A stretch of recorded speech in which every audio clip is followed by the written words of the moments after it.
അതുകൊണ്ടാണ് ഞാൻ പറഞ്ഞത് കുടുങ്ങിക്കിടക്കുന്നു എന്ന് പറഞ്ഞത്.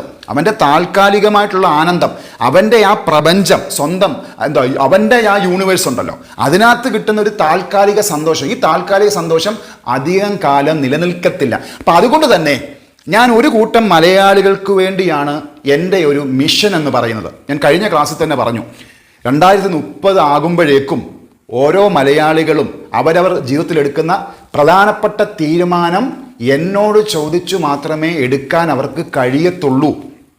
That is my mission. ഞാനത് ഫിക്സ് ചെയ്ത് കഴിഞ്ഞു. നിങ്ങൾ ജീവിതത്തിലെടുക്കുന്ന ഓരോ തീരുമാനവും എന്നോട് മാത്രം ചോദിച്ച് നിങ്ങൾ എടുത്തില്ല എങ്കിൽ എൻ്റെ നന്മ നിങ്ങൾക്ക് ലഭിക്കില്ല. അതുകൊണ്ട് തന്നെ നിങ്ങൾ എടുക്കുന്ന ഓരോ തീരുമാനവും വിവേകത്തോടു കൂടിയുള്ള തീരുമാനം അല്ല എന്നുള്ളതാണ് ഞാൻ നിങ്ങൾക്ക് മനസ്സിലാക്കി തരുവാൻ ഉദ്ദേശിക്കുന്നത്. അപ്പോൾ നമുക്കിനി കാര്യത്തിലോട്ട് കിടക്കാം. അപ്പം എങ്ങനെ how to master the game of life, നമുക്ക് എങ്ങനെ നമ്മുടെ ജീവിതം നമ്മുടെ കയ്യിൽ നിൽക്കണ്ടേ?